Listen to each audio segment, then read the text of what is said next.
Buenas noticias de Dios para ti, domingo 7 de marzo. Del Santo Evangelio según San Juan, capítulo 2. Cuando se acercaba la Pascua de los judíos, Jesús llegó a Jerusalén y encontró en el templo a los vendedores de bueyes, ovejas y palomas, y a los cambistas con sus mesas.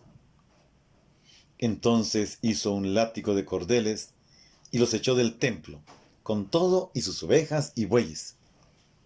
A los cambistas les volcó las mesas y les tiró al suelo las monedas. Y a los que vendían palomas les dijo: quiten todo de aquí y no conviertan en un mercado la casa de mi Padre.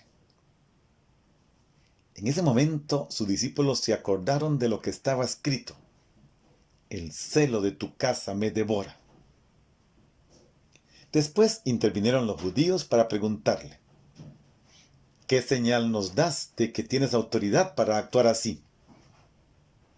Jesús les respondió: destruyan este templo y en 3 días lo reconstruiré.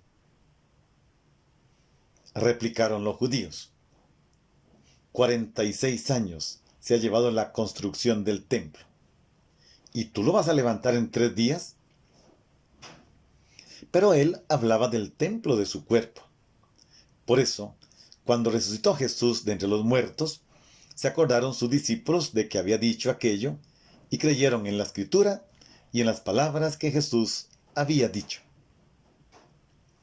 Mientras estuvo en Jerusalén para las fiestas de Pascua, muchos creyeron en él al ver los prodigios que hacía. Pero Jesús no se fiaba de ellos, porque los conocía a todos, y no necesitaba que nadie le descubriera lo que es el hombre, porque él sabía lo que hay en el hombre. Palabra del Señor. Gloria a ti, Señor Jesús. Queridos hermanos, Juan revela que la autoridad e identidad de Jesús permanecen ocultas a quien no cree en él, ni en la Escritura, ni en su palabra. Que no es el templo de Jerusalén el lugar del culto, sino el cuerpo de la persona del Hijo Eterno del Padre. Ese es el verdadero lugar del culto a Dios, el lugar donde Dios habita y se revela, la auténtica morada de Dios, la casa del Padre donde se halla la verdad. Cristo glorioso será convertido en el lugar de la concentración de Dios para el ser humano. Reflexionemos.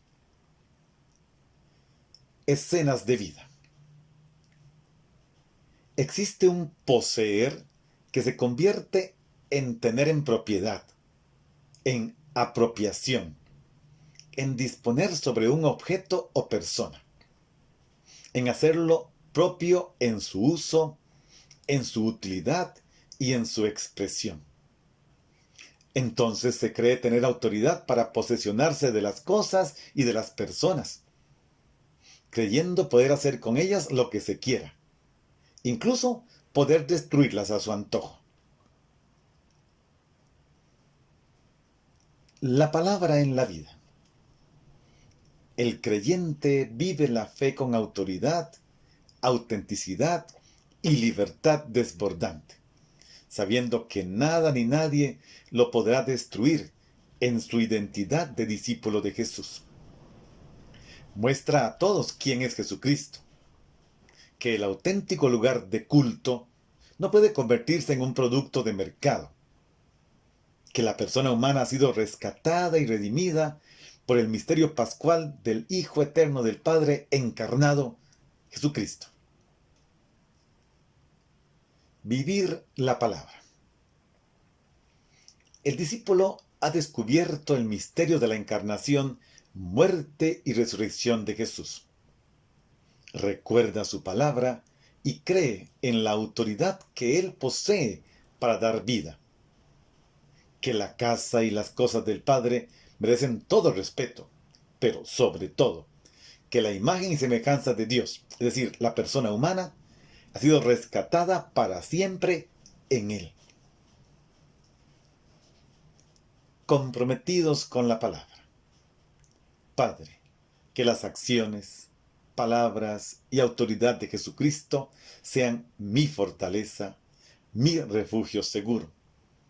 Que su cuerpo resucitado sea mi lugar de adoración y encuentro contigo en espíritu y verdad, en cada espacio en el que me desenvuelvo en la cotidianidad. Amén. Si el Padre William Segura, a todos los bendiga el Padre, el Hijo, el Espíritu Santo. Amén.